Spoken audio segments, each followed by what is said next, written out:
Hi everyone, my name is Nikhil Gupta and welcome back on the e-concept। तो हम लोग RRB NTPC 2020 के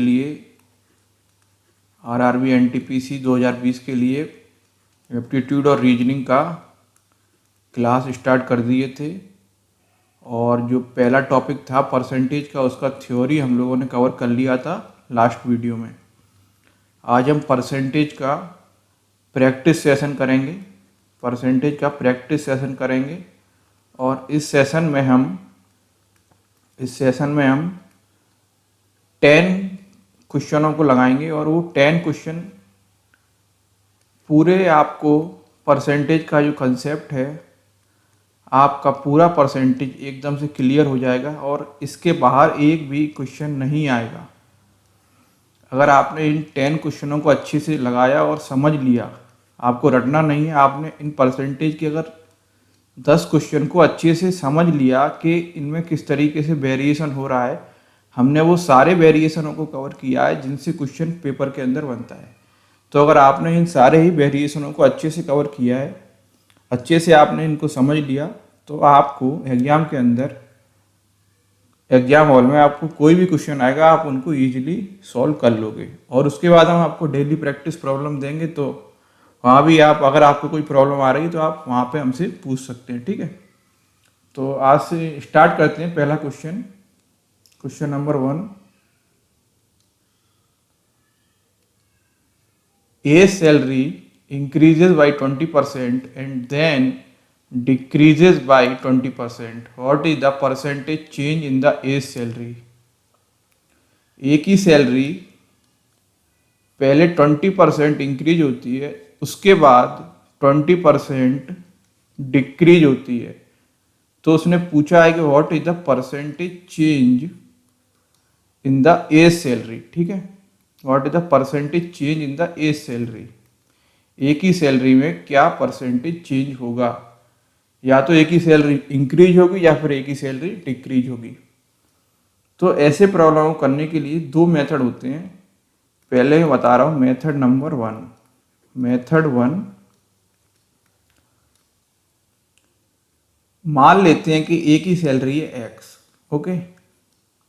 अब उसने बोला कि एक्स की जो सैलरी है, वो ए की जो सैलरी है एक्स, वो 20% से इंक्रीज करी।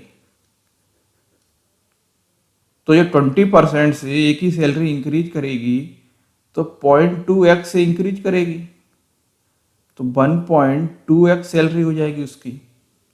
उसके बाद उसने बोला कि सैलरी देन 20% से डिक्रीज करी, तो 1.2x का 20% होगा 0.24x, और ये डिक्रीज कर रहा है, मीन्स ये माइनस है, ये पॉजिटिव था।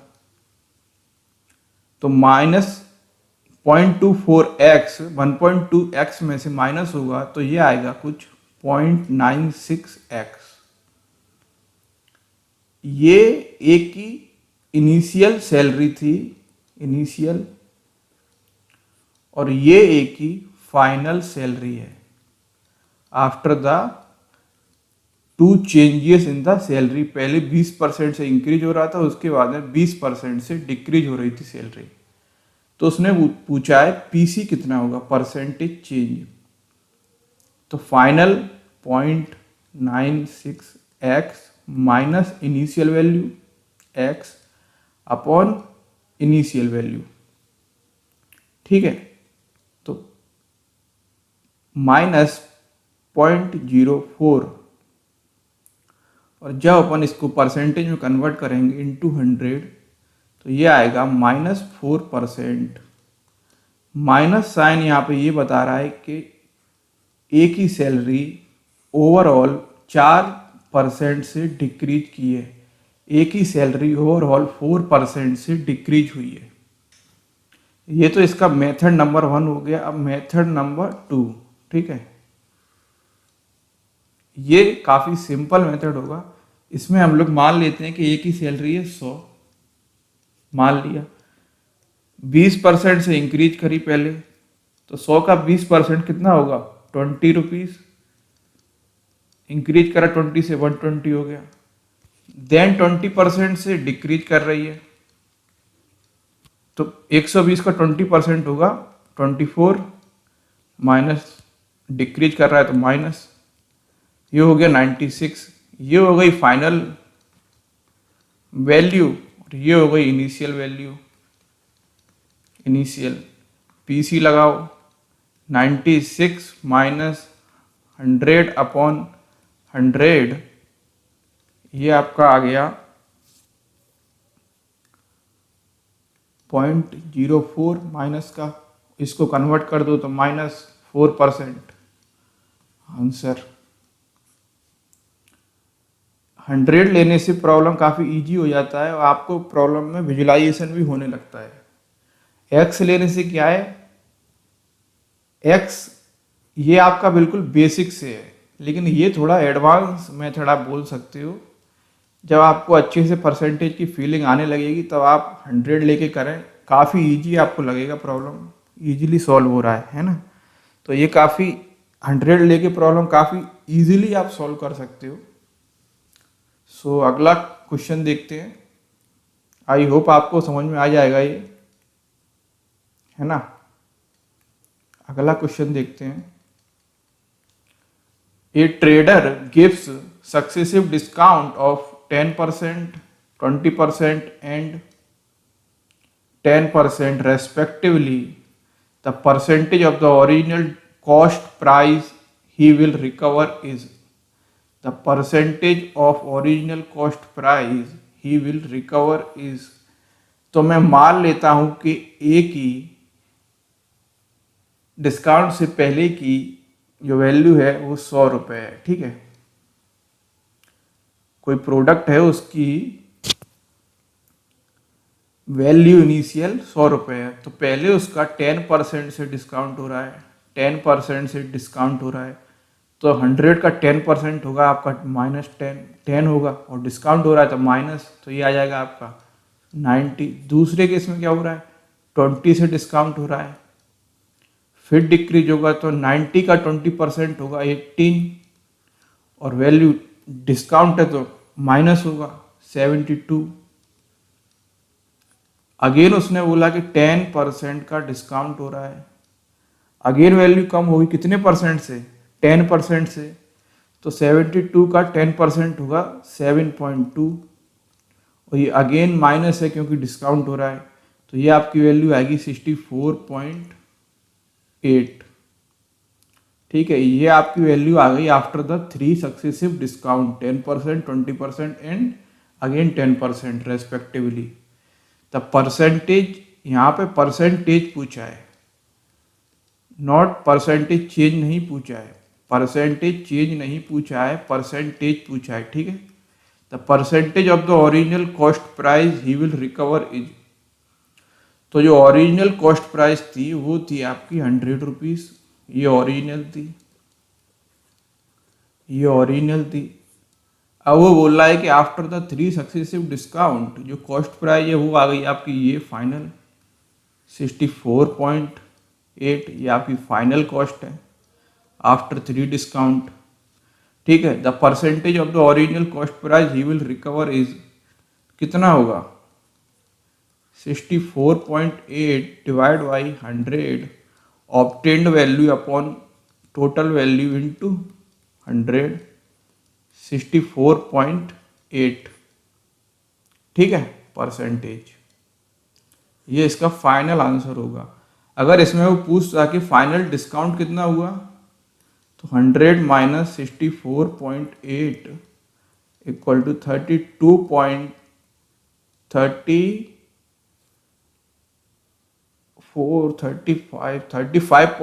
होगा। 35.2% का ओवरऑल डिस्काउंट हुआ, 35% का ओवरऑल डिस्काउंट हुआ आफ्टर 3 सक्सेसिव डिस्काउंट। जो ओवरऑल डिस्काउंट हुआ वो 35.2% का डिस्काउंट हुआ, ठीक है। तो आई होप समझ में आया होगा सभी को ये क्वेश्चन। चलते हैं अगले क्वेश्चन की ओर।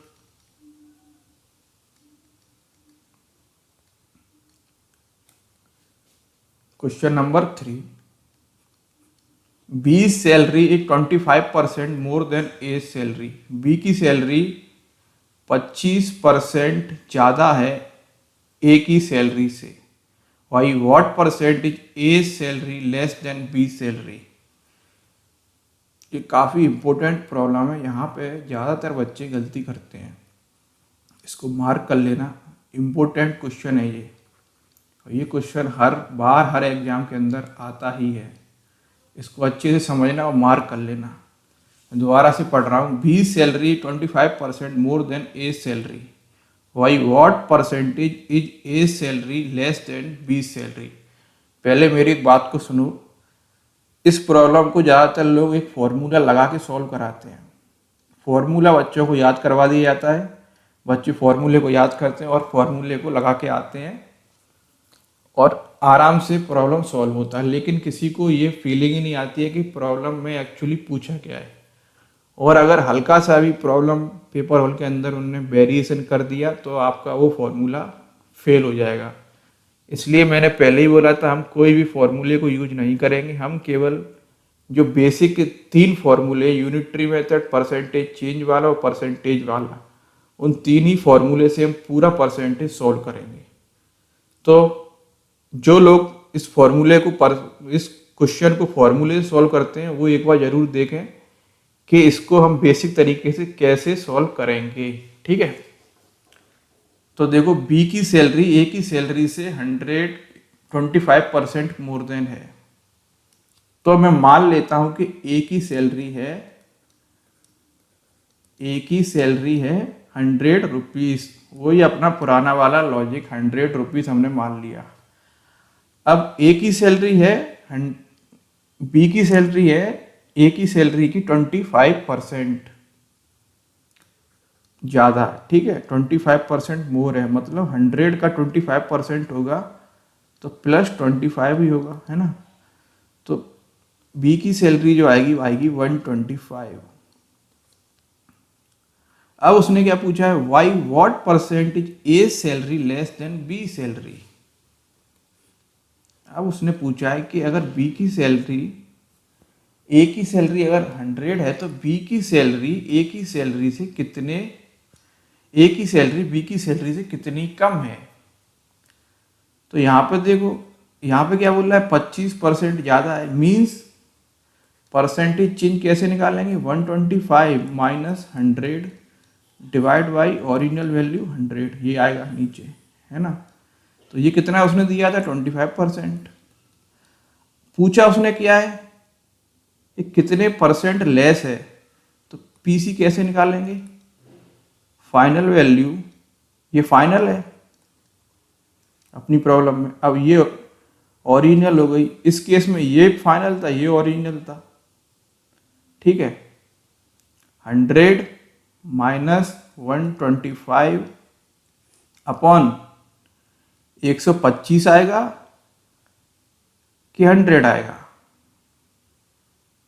125 आएगा कि 100 आएगा। तो यहाँ पे ओरिजिनल वैल्यू आएगी, कितनी आएगी, 125 करो, minus 25 divide by 125 means 1/5, minus 1/5 का मतलब होता है माइनस 20%। माइनस आ रहा है तो मीन्स इस जो ए की सैलरी है वो बी की सैलरी से 20% कम है। ए की सैलरी बी की सैलरी से 20% कम है, 20% कम है। दोबारा से अच्छे से इसको समझ लेना, 20% कम है ए की सैलरी बी की सैलरी से, और बी की सैलरी ए की सैलरी से 25% ज़्यादा है। दोबारा से देख लो, ये फाइनल वैल्यू है, ये ओरिजिनल वैल्यू है। दूसरे वाले केस के लिए ये केस 2 है और ये केस 1 है। केस 1 के लिए ये आपका फाइनल होगा और ये आपका ओरिजिनल होगा। केस 2 के लिए ये आपका फाइनल होगा, ये आपका ओरिजिनल होगा। तो ये आपका केस 2 है, इसका पीसी हमने यहाँ से निकाला और इसका पीसी उसने दिया हुआ था।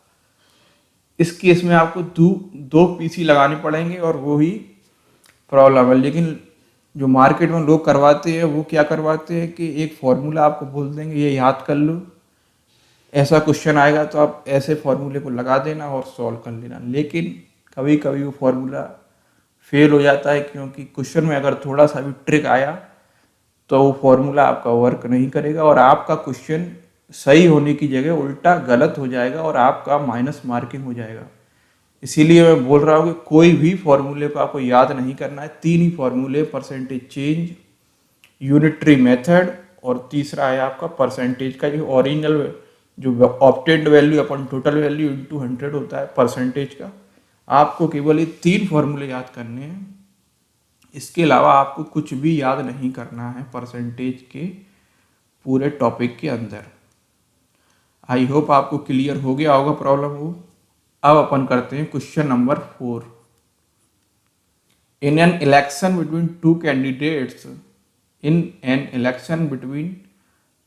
टू कैंडिडेट्स, दो लोगों के बीच चुनाव हुए। इलेक्शन का मतलब होता है चुनाव, ठीक है। एक राहुल गांधी है, अमित शाह, ये अमित शाह हो गए। Amit Shah gets 65% of the total valid vote. Total valid vote के अमित शाह जी को 65% वोट मिले। If the votes were 6,000, if the votes were 6,000, what is the number of valid votes that the other candidate Ravi gets? Ravi की जगह या राहुल लिख लो, Rahul Gandhi gets if 25% of the total votes were declared invalid। ये यहाँ पे की point है, invalid. कितने परसेंट वोट आपके इनवैलिड है?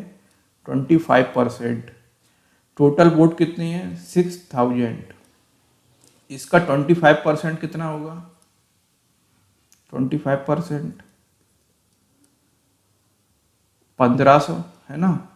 तो जो वैलिड वोट हो गए टोटल, वो कितने हुए? टोटल वैलिड वोट कितने हो गए? 6,000 माइनस 1500, ये हो गए आपके 4500, ठीक है। ये आपके टोटल वैलिड वोट है और ये वोट दो लोगों को मिले हैं। ए को मिले हैं 65% और बी को, अमित को मिले हैं 65% और राहुल गांधी को मिले हैं 65 माइनस 100 माइनस 65 मीन्स 35%। उसने पूछा क्या है? What is the number of valid votes that the other candidate Rahul Gandhi gets. तो अपन को क्या निकालना है? 35% ऑफ 4500, ये निकाल दो। 4500 इंटू 0.35, तो ये वैल्यू आपकी आएगी कुछ, सॉल्व कर लो। बी आंसर आएगा इसका, है ना, 1575। बॉम्बे 1575 इसका आंसर आएगा, ठीक है। सिंपल क्वेश्चन है ये, सिंपल है, एकदम सिंपल है। बस आपको ये मालूम होना चाहिए कि ये कैसे लिखना है, बस, है ना। उसके अलावा इसमें कुछ नहीं है, ये आपको मालूम होगा ही बस। इजी प्रॉब्लम है ये। चलते हैं अगले प्रॉब्लम की ओर।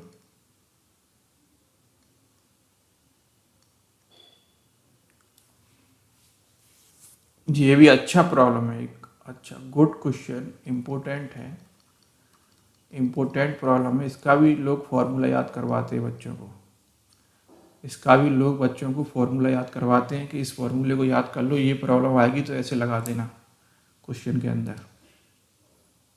देखो, mister Rajesh is worried about the balance of his monthly budget. कोई मिस्टर राजेश हैं जिनको अपने मंथली बजट का टेंशन है, ठीक है। The price of petrol has increased by 40%। Petrol के प्राइस 40% से इंक्रीज होते हैं। By what percent should he reduce the consumption of petrol so that he is able to balance his budget. ठीक है, by what percent should he reduce the consumption of the petrol so that he is able to balance his budget. Means उसका budget उतना ही रहे। तो वो petrol जो 40% से इंक्रीज हुआ है उसकी जो प्राइस, वो उसमें कितना कंजप्शन में कमी करे कि वो उतने ही रुपए का पेट्रोल ले सके। मतलब यहाँ पे रुपए फिक्स है, उसको पेट्रोल कम लेना है। वो पूछ रहा है कि 40% जब पेट्रोल की प्राइस में इंक्रीमेंट हुआ तो वो कितना पेट्रोल कम ले कि उसका बजट बैलेंस बेकार ना हो, उसका बजट बैलेंस सेम रहे। ठीक है, देखते हैं कैसे सॉल्व होगा ये। देखो, मान लो पेट्रोल का प्राइस था पहले 100 रुपये का 1 लीटर। ठीक है, अब उसने बोला कि पेट्रोल का प्राइस इंक्रीज हो गया 40%। तो 40% से इसका प्राइस इंक्रीज हुआ तो 140 रुपीज हो गया पर लीटर का। ठीक है, पर लीटर का। अब वो ये बोल रहा है, अब यहाँ पे क्या है कि 140 रुपीज, ये इनिशियल केस था, ये इनिशियल था, ये आफ्टर है। आफ्टर 40% प्राइस जब इंक्रीज हो गई, 140 का 1 लीटर आ रहा है। यहां पर लगाओ यूनिटरी मेथड, तो 1 रुपए का आएगा 1/140, 1/140 भाग आएगा लीटर का। ठीक है, 1 रुपए में। अब वो क्या चाहता है, वो चाहता है कि वो 100 रुपए का खरीदे। तो भैया 100 रुपए के लिए लिख दो वैल्यू। 100 रुपए का कितना आएगा, 100/140, और ये कितना होगा, ये लीटर में होगा। ठीक है, ये आफ्टर था, फाइनल वैल्यू है ये 100 रुपए की, और ये इनिशियल वैल्यू थी 100 रुपए की। वो क्या पूछ रहा है, by what percent should he reduces the consumption of the petrol so that he is able to balance his budget। Means उसका बजट फिक्स रहे, मीन्स 100 रुपये ही खर्च करे वो पेट्रोल के ऊपर। 100 रुपये ये तो कांस्टेंट है, तो दोनों जगह 100 रुपये हैं, यहाँ भी 100 रुपये है और यहाँ भी 100 रुपये है। लेकिन यहाँ पे 100 रुपये का आ रहा है 1 लीटर, और यहाँ पे 100 रुपये का आ रहा है 100/140 लीटर। ठीक है, तो लगाओ जरा final value, PC percentage change निकालना है। 100 divide by 140 minus 1 divide by 1 original value. ठीक है, कितना होगा, 100 माइनस 140/140। ठीक है, तो ये आएगा आपका -40/140। जब आप इसको सॉल्व करोगे तो ये आपका आएगा 28.56, और माइनस का मतलब है कि कंजप्शन में कमी हुई है, परसेंटेज। इसका आंसर होगा बॉम्बे। इसका आंसर होगा बॉम्बे। समझ पा रहे हो क्या किया मैंने। उसने बोला था कि रुपीज सेम रहेंगे, 100 ही रुपये का वो पेट्रोल खरीदेगा। तो ये बताइए कि वो कितना पेट्रोल कम खरीदेगा। पहले 100 रुपये का 1 लीटर आ रहा था, अब 100 रुपये का आ रहा है 100/140 लीटर। मतलब कि ये वैल्यू डिनोमिनेटर बड़ा है तो ये वैल्यू 1 से कम आएगी, मतलब कि कुछ कम पेट्रोल खरीदेगा, वो जब 40% से उसकी कॉस्ट में इंक्रीमेंट हुआ है पेट्रोल की। तो 100/140 मीन्स 10/14 मीन्स 5/7, मोटा मोटा अगर अपन देखेंगे तो पेट्रोल की जो वैल्यू है वो कम हो गई, पेट्रोल का जो लीटर है वो कम हो गया ओवरऑल। पहले 100 रुपये का 1 लीटर आ रहा था, अब 100 रुपये का आ रहा है 5/7 लीटर। तो उसने पूछा है कि कितना लीटर वो कम खरीदेगा, कंजप्शन उसका कितना रिड्यूस हो जाएगा। तो उसका जो कंजप्शन रिड्यूस होगा वो 28.56% रिड्यूस होगा। पेट्रोल में 40% इंक्रीमेंट, पेट्रोल की प्राइस में 40% इंक्रीमेंट होने के कारण उसका जो कंजप्शन है पेट्रोल का वो 28.56% कम हो गया। ठीक, इम्पोर्टेंट प्रॉब्लम है, काफ़ी अच्छी प्रॉब्लम है। इसको अगर आप समझ गए अच्छे से, क्योंकि इस प्रॉब्लम के अंदर सब कुछ लग रहा है, यूनिटरी मेथड लग रहा है, परसेंटेज चेंज लग रहा है। ठीक है, एक वैल्यू कांस्टेंट है प्राइस। तो ये एक तरीके का कंप्लीट क्वेश्चन है। इस क्वेश्चन के अंदर सारा ही वेरिएशन परसेंटेज का आ गया। तो इस क्वेश्चन को आप अच्छे से समझें, और आपको अगर कोई भी प्रॉब्लम आती है इस क्वेश्चन से तो आप मुझसे दोबारा पूछ लेना। ठीक है।